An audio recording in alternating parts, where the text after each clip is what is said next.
नौकरानी चिड़िया का दुख। एक घने जंगल में बहुत सारे पशु पक्षी रहते थे। उसी जंगल में एक मुनमुन नाम की चिड़िया रहती थी, जो दूसरों के घर पर काम करके अपना गुजारा करती थी और उसी से जो उसे आमदनी मिलती थी वह अपना पेट भरती थी। उसके परिवार में उसकी एक बूढ़ी माँ थी, जिसका नाम गौरी चिड़िया था। उसकी तबीयत बहुत ज्यादा खराब रहती थी, तो मुनमुन चिड़िया उसी का इलाज कराने के लिए भी दिन रात मेहनत किया करती थी। एक दिन की बात है, मुनमुन चिड़िया जिस कबूतर के घर पर काम किया करती थी, वह कबूतर उसे काम से निकाल देता है, क्योंकि वह काम पर समय से नहीं आ पाती थी। इसलिए कबूतर उसे काम पर आने से मना कर देता है। मुनमुन चिड़िया काम से निकाले जाने पर बहुत ज्यादा दुखी होती है और अपने घर जाती है। मुनमुन चिड़िया को जल्दी घर पर देख उसकी माँ गौरी चिड़िया उससे कहती है, क्या हुआ, आज तो तुम बहुत जल्दी आ गई।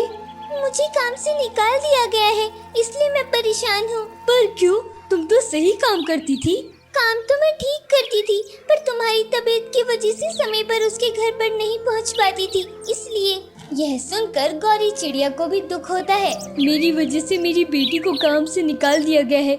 यदि मैं आज ठीक होती तो उसको काम भी नहीं करना पड़ता। और यह सोचकर वे मुनमुन चिड़िया से कहती है, मुझे पता है इसमें तुम्हारी कोई गलती नहीं है, सिर्फ तुम मेरी वजह से काम से निकाली गई हो। पर पता नहीं मैं कब इस बीमारी से ठीक होंगी। मुझे तो अब ये लगता है कि इससे अच्छा तो मैं मर ही जाऊं। अपनी माँ गौरी चिड़िया की बात सुनकर मुनमुन चिड़िया रोते हुए कहती है, आप ऐसा क्यों कह रही हो? आप मेरी माँ हो और आपको ठीक करना मेरा फर्ज है। आपने भी तो मुझे छोटे से पाला है। अब मैं आपको जल्द से जल्द ठीक कर दूंगी। मैं आज ही कहीं और नौकरी की तलाश करूंगी। यह कहकर मुनमुन चिड़िया नए काम के सिलसिले में घर से निकल जाती है। एक दो पंछियों के पूछने पर उसे काम नहीं मिलता है, पर एक कोयल के घर पर उसे काम मिल जाता है। उस कोयल का नाम गायू होता है। गायू कोयल अपने दो बच्चों के साथ रहती थी। काम मिलने पर मुनमुन चिड़िया बहुत खुश होती है और वे अपने आप से कहती है, इस बार मैं कोई भी गलती नहीं करूंगी। मैं जल्द से जल्द काम पर पहुंच जा करूंगी और सारा काम खत्म करके फिर जल्दी घर पर आ जाया करूंगी। और यह सोचकर वे रोज गायू कोयल के घर पर समय पर काम से चली जाती थी। एक दिन की बात है, गौरी चिड़िया की अचानक तबीयत खराब हो जाती है और तभी वहाँ मुनमुन चिड़िया आ जाती है। अपनी माँ की तबीयत खराब देखकर वो काफी ज्यादा घबरा जाती है और वे उसको दवाई दिलवाने के लिए ले जाती है। और इसी वजह से मुनमुन चिड़िया अगले दिन काम से देर से पहुंचती है। जब मुनमुन चिड़िया काम पर देर से पहुंचती है तो गायू कोयल उस पर बरस पड़ती है और उससे कहती है, तुम इतना लेट क्यों हो गई हो काम पर आने के लिए? मैंने तुमसे पहले ही कहा था कि समय पर काम पर आना, फिर भी आज तुम लेट हो गई।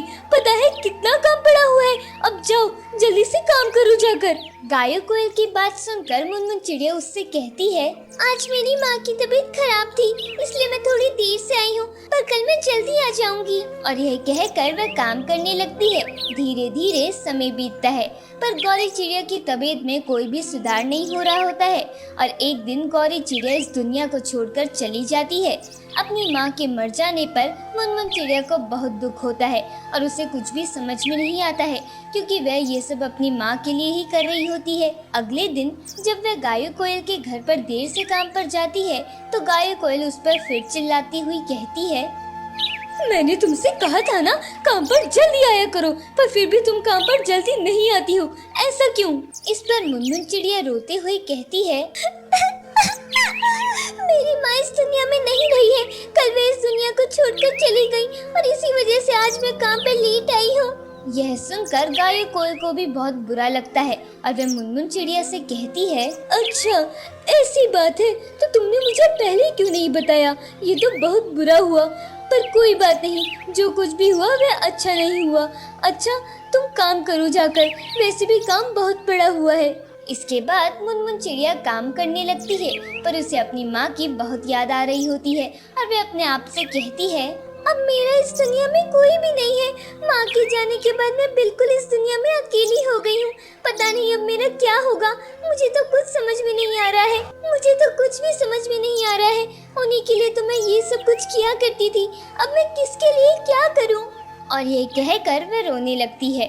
अभी मुनमुन चिड़िया रो ही रही होती है, तभी वहाँ गायू कोयल का बेटा बबलू आ जाता है और मुनमुन चिड़िया को रोता देख उससे पूछता है, क्या हुआ, तुम रो क्यों रही हो? बबलू की बात सुनकर मुनमुन चिड़िया उससे कहती है मेरी माँ का देहांत हो गया है और इसी वजह से मैं रो रही हूँ क्योंकि मुझे उनकी बहुत याद आ रही है। यह सुनकर बबलू मुनमुन चिड़िया से कहता है कोई बात नहीं, आज से आप हमारे घर पर ही रहना। वैसे भी हम लोग अकेले ही तो रहते हैं और आप हमारे घर पर काम करने आती ही हो। बबलू की बात सुनकर मुनमुन चिड़िया उससे कहती है नहीं बेटा, मैं तुम्हारे घर पर नहीं रह सकती हूँ क्योंकि तुम्हारी माँ नहीं मानेगी। मैं एक नौकरानी हूँ और नौकरानी का दुख कोई भी नहीं समझता है। बबलू और मुनमुन चिड़िया बात कर ही रहे होते हैं, तभी वहाँ पर गायो कोयल आ जाती है और वे चुपचाप खड़े होकर उन दोनों की बातें सुन लेती है। तब गायो कोयल को एहसास होता है कि मुनमुन चिड़िया कितनी दुखी है और फिर वह मुनमुन चिड़िया को अपने घर पर हमेशा के लिए काम पर रख लेने का फैसला करती है। और इसके बाद वे उन दोनों के पास जाकर मुनमुन चिड़िया से कहती है मैंने तुम दोनों की सारी बातें सुन ली है। आज से तुम मेरे घर पर ही रहा करना और यहीं पर रहकर सारा काम करना। यह सुनकर मुनमुन चिड़िया काफी खुश हो जाती है क्योंकि वह हमेशा ही कुछ ही दिन दूसरों के घर पर काम कर पाती थी और उसे निकाल दिया जाता था, पर आज उसे पहली बार पूरी उम्र के लिए काम मिल रहा था। और वे गायो कोयल का धन्यवाद करते हुए कहती है मुझे समझ में नहीं आ रहा है मैं आपका धन्यवाद किस तरह करूं, क्योंकि आज तक कभी भी मैं एक जगह पर काम नहीं कर पाई हूँ। मुझे सभी लोग काम से निकाल दिया करते थे। क्योंकि तुम काम पर लेट पहुंचती थी इसलिए तुम्हें सब निकाल देते थे, पर अब जब तुम यहीं पर रह के काम करोगी तो तुम्हें मैं नहीं निकालूंगी। गायो कोयल की बात सुनकर मुनमुन चिड़िया समझ जाती है कि गायो कोयल एकदम ठीक कह रही है कि वजह से दूसरों के घर पर काम पर लेट पहुंचती थी और इसीलिए लोग उसे निकाल देते थे। पर अब उसे खुशी है कि अब उसे पूरी उम्र के लिए काम मिल गया है और अब वह पूरी ईमानदारी के साथ गायो कोयल के घर पर काम करेगी। इसके बाद अब मुनमुन चिड़िया गायो कोयल के घर पर हमेशा के लिए काम करने लगी थी और उसे इस बात की बहुत ही खुशी थी। हमें इस कहानी से यह सीख मिलती है कि जरूरत पड़ने पर हमें सभी लोगों की मदद करनी चाहिए। एक जंगल में रामू चिड़ा अपनी पत्नी सीमा और बेटी नीलू के साथ रहता था। रामू चिड़ा का एक भाई भी था जिसका नाम श्यामू था। श्यामू भी अपनी पत्नी टीना और बेटी पीहू के साथ रहता था। रामू के पिता ने अपने अंतिम समय में अपनी जायदाद दोनों बेटों में आधी आधी बांट दी थी। बड़ा बेटा रामू मेहनती था और उसने अपनी पत्नी सीमा चिड़िया के साथ मिलकर खूब मेहनत करी और अपना कारोबार बढ़ाकर खुशहाल जिंदगी जीने लगा। वहीं छोटा बेटा श्यामू बड़ा ही आलसी और कामचोर था। उसने अपना सारा पैसा मौज मस्ती में फिजूल खर्ची में उड़ा दिया था। श्यामू की पत्नी टीना भी उसकी तरह बहुत फिजूल खर्चा करती थी। ऐसे ही श्यामू ने अपना सारा पैसा फिजूल खर्ची में खत्म कर दिया और गरीब होता चला गया। गरीबी में श्यामू का गुजारा बड़ी ही मुश्किल से चलता था और श्यामू अपने भाई रामू की अमीरी देखकर खूब चलता था। एक दिन नीलू चिड़िया अपनी बहन पीहू चिड़िया और अपनी दोस्त मोनू चिड़िया के साथ स्कूल से वापस आ रही थी। तभी दीदी, तुम्हारा गले का हार कितना अच्छा है, कहाँ से लिया तुमने? ये तो बहुत सुंदर है। मुझे भी ऐसा ही सुंदर हार चाहिए। मुझे भी ऐसा ही सुंदर हार चाहिए। पीहू, ये हार तो मेरे पापा ने मुझे बाहर के जंगल से ला कर दिया है। तुम भी अपने पापा से कहकर मंगा लेना। लेकिन नीलू चिड़िया, यह तो काफी महंगा हार दिख रहा है। हाँ, शायद महंगा है क्योंकि पापा बहुत दूर से लेकर आए हैं। ऐसे ही बातें करते करते तीनों लोग अपने अपने घर पहुंच जाते हैं और पीहू अपने घर पहुंचते ही पापा पापा, मुझे भी नीलू दीदी जैसा हार चाहिए। आप मुझे भी वैसा ही हार लाकर दीजिए ना। मेरे पास पैसे वैसे नहीं है जो मैं तुम्हें बेकार की चीजें ला कर दूं, और तुम नीलू की बराबरी मत किया करो। उसके पापा बहुत अमीर हैं और हम लोग गरीब, समझी तुम? पापा, हम लोग गरीब क्यों हैं और रामू काका अमीर क्यों हैं? क्योंकि रामू भैया ने मुझे धोखा दिया और पापा की जायदाद में से ज्यादा पैसे ले लिए और मुझे कम पैसे दिए, इसलिए वे लोग अमीर हैं और हम लोग गरीब हैं। जाओ पीहू, अपने पापा को परेशान मत करो, जाओ बाहर जाकर खेलो। श्यामू, तुमने पीहू से झूठ बोला है।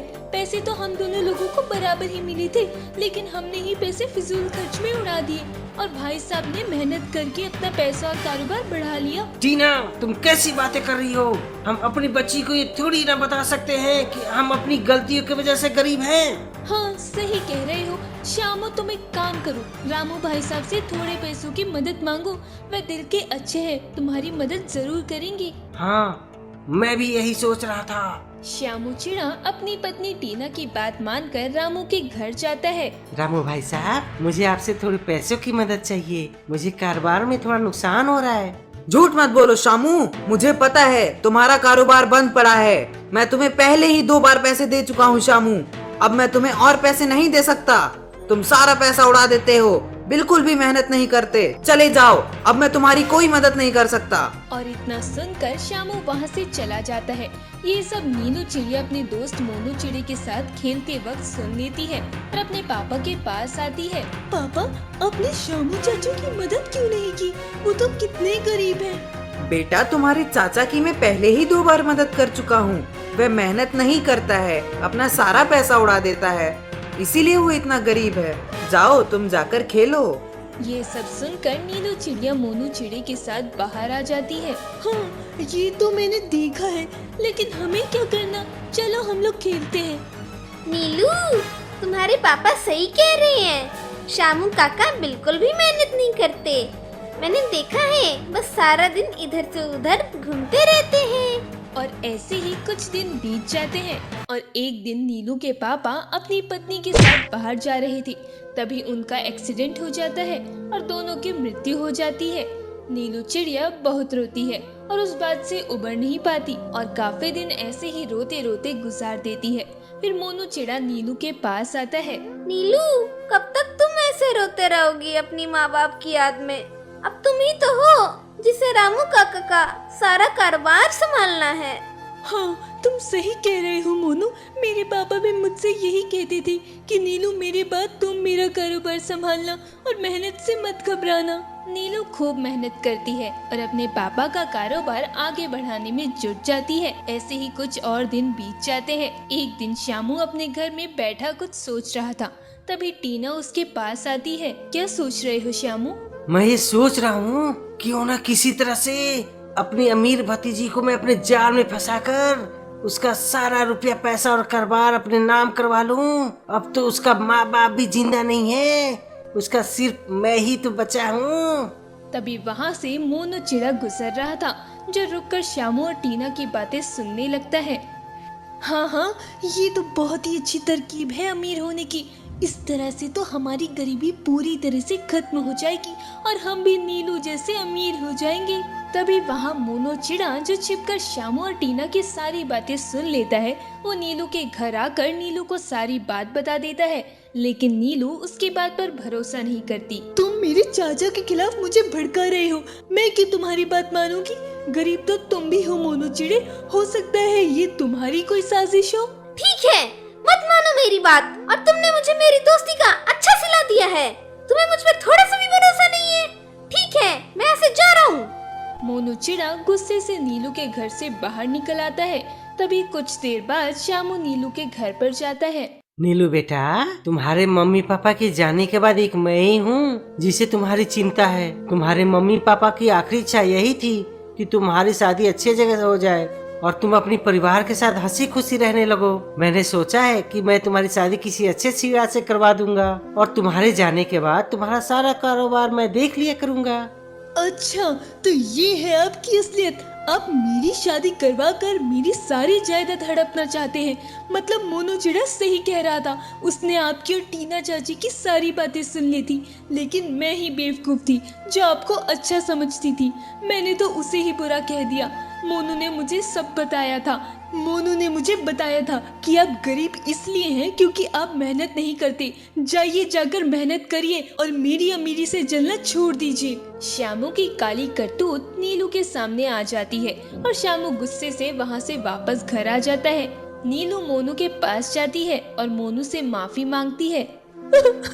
मोनू, मुझे माफ कर दो। मैंने तुम्हें गलत समझा, तुम्हारी बात का भरोसा नहीं किया और तुम्हारी दोस्ती पर भी शक किया। मोनू, मुझे माफ कर दो। कोई बात नहीं नीलू, मैंने तुम्हें माफ कर दिया। अब तुम रोना बंद करो।